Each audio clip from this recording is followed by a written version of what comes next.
பெண்களுக்கு ஏற்படும் புற்றுநோய்களில் 4வது முக்கியமான ஒரு புற்றுநோயாக நம்ம கருப்பை புற்றுநோயை பார்க்கலாம்.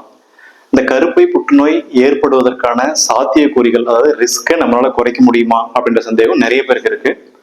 கட்டாயம் குறைக்க முடியும். எப்படிலாம் அதை குறைக்கலாம் அப்படின்றத இந்த வீடியோவில் நம்ம பார்க்க போறோம். வணக்கம், நான் doctor Anand, surgical oncologist and laparoscopic surgeon. So இந்த கருப்பை புற்றுநோய் ஏற்படுறதுக்கான காரணங்களை நம்ம ஏற்கனவே நிறைய வீடியோவில் பார்த்துருக்கோம். என்னென்ன விஷயங்கள் செஞ்சா இந்த கருப்பை புற்றுநோய் ஏற்படுறதுக்கான சாத்தியக்கூறு நம்ம குறைக்க முடியும் அப்படின்ற சந்தேகம் நிறைய பேருக்கு இருக்கும். ஸோ அதை பற்றி தான் இந்த வீடியோவில் பார்க்க போகிறோம். நம்பர் 1 அப்படின்னு பார்த்தீங்கன்னா மெயின்டைன் ஆப்டிமல் வெயிட். அதாவது நமக்கு தெரியும், உடல் பருமன் கருப்பை புற்றுநோய்க்கான ஒரு முக்கியமான காரணம். ஸோ உங்களோட வெயிட்டை வந்து ப்ராப்பராக மெயின்டைன் பண்ணிங்க அப்படின்னா நம்ம கருப்பை புற்றுநோய்க்கான ரிஸ்கை குறைக்கலாம். அது எப்படிலாம் வெயிட் நம்ம மெயின்டைன் பண்ணலாம் அப்படின்னு பார்த்தீங்கன்னா, நம்ம எடுத்துக்கிற உணவு முறை, அது அன்னெசரியாக ஜங்க் ஃபுட்ஸ் எடுக்கிறத குறைக்கணும். நம்ம ப்ராப்பராக டயட் பிளான் மெயின்டைன் பண்ணணும். அதே மாதிரி ஃபிசிக்கல் ஆக்டிவிட்டி நல்லா இருக்கணும். செரண்டரி லைஃப் ஸ்டைலை நம்ம வந்து குறைக்கணும். அதாவது நம்ம எல்லா விஷயங்களும் நம்ம ஃபிசிக்கல் ஆக்டிவிட்டி இருக்கிற மாதிரி நம்ம பார்த்துக்கிட்டோம் அப்படின்னா வெயிட் கெயின் வந்து நம்ம அவாய்ட் பண்ணலாம். ப்ராப்பர் வெயிட்டை மெயின் பண்ணலாம். இது நம்பர் 1. நம்பர் 2, நம்ம ஏற்கனவே சொன்ன மாதிரி ஃபிசிக்கல் ஆக்டிவிட்டி. ஸோ இப்போ பார்த்தீங்கன்னா லாஸ்ட் ஒரு 5-6 இயர்ஸ் மெயினாக பார்த்தீங்கன்னா கோவிடுக்கு அப்புறம் நிறைய பேருக்கு அந்த ஃபிசிக்கல் ஆக்டிவிட்டி அவேர்னஸ் நிறைய வந்திருக்கு. எல்லா சிட்டிலும் நம்மளால பார்க்க முடியும். ரெகுலராக மேரத்தான் நடக்கிறதோ, ஒரு சைக்கிளிங்கான காம்படிஷன் நடக்கிறதோ நம்ம நிறைய இடத்துல பார்க்க முடியுது. ஸோ இது எல்லாமே ஒரு நல்ல விஷயம் தான். ஸோ ரெகுலராக ஏதாச்சும் ஒரு ஃபார்ம் ஆஃப் ஃபிசிக்கல் ஆக்டிவிட்டி நம்ம மெயின்டைன் பண்ணோம் அப்படின்னாலும் நம்மளால கருப்பை புற்றுநோய்க்கான ரிஸ்க் கண்டிப்பாக குறைக்க முடியும்.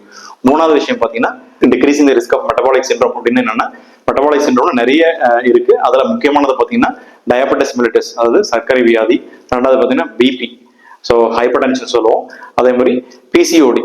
ஸோ இதெல்லாம் நம்ம கண்ட்ரோலில் வச்சுக்கிறது, இல்லை அதை வராமல் அவாய்ட் பண்ணோம் அப்படின்னாலும் கருப்பை புற்றுநோய்க்கு வர்றதுக்கான ரிஸ்க்கை குறைக்க முடியும். 4வது விஷயம் பார்த்தீங்கன்னா மென்ஸ்ட்ரல் இர்ரெகுலாரிட்டிஸை நம்ம ட்ரீட் பண்ணணும். ஸோ மாதவிடாய் சுழற்சியில் ஏற்படும் அப்நார்மல் இர்ரெகுலாரிட்டிஸை கண்டிப்பாக நம்ம முன்கூட்டியே மருத்துவரை அணுகி அதுக்கான காரணங்களை கண்டுபிடிச்சு அதுக்கான ட்ரீட்மெண்ட் எடுக்கிறது மூலமாகவும் கருப்பை புற்றுநோய் வருவதற்கான ரிஸ்க்கை நம்ம கண்டிப்பாக குறைக்கலாம்.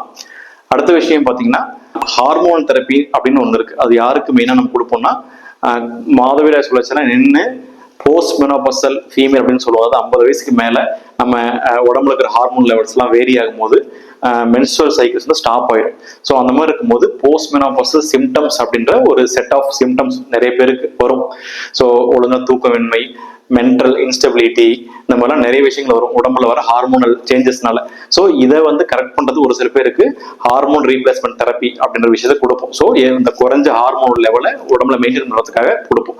ஸோ அது கொடுக்கறதுனால ஒரு சில பேருக்கு கருப்பை புற்றுநோய் வருது அப்படின்றதுனால அதை கொடுக்குற ஏஜ், அதே மாதிரி அதை கொடுத்தோன்னா அதை ப்ராப்பராக ஃபாலோ பண்ணுறது, அது டாக்டருடைய அறிகுறிக்கு ஏற்ப பீரியாடிக்கெலாம் அந்த ட்ரக்குடைய டோசஸை சேஞ்ச் பண்ணுறது, இதெல்லாம் வந்து பண்ணுறதன் மூலமாகவும் கருப்பை புற்றுநோய் வரதுக்கான ரிஸ்க்கை குறைக்கலாம்.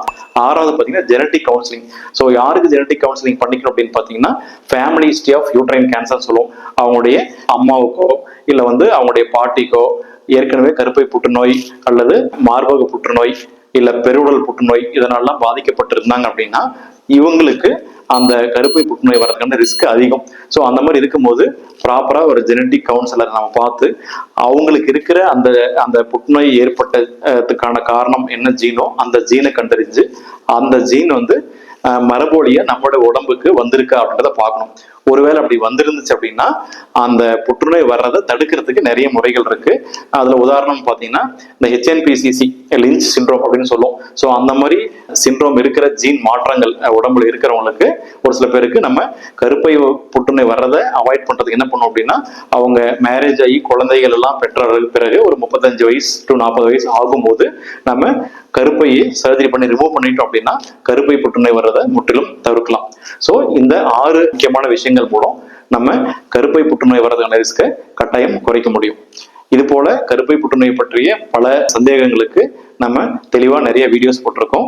உங்களுக்கு இதுக்கு மேலே வேறு எதுவும் சந்தேகம் இருந்தாலும் நம்ம கமெண்ட் செக்ஷனில் போனால் கண்டிப்பாக ரிப்ளை பண்ணுவோம். வேறு சில வீடியோஸ் நம்ம யூடியூப் சேனல்ல இருக்கு. அதை கண்டிப்பாக பார்த்து உங்களுடைய சந்தேகங்களை தெளிவுபடுத்திக்கலாம். நன்றி, வணக்கம்.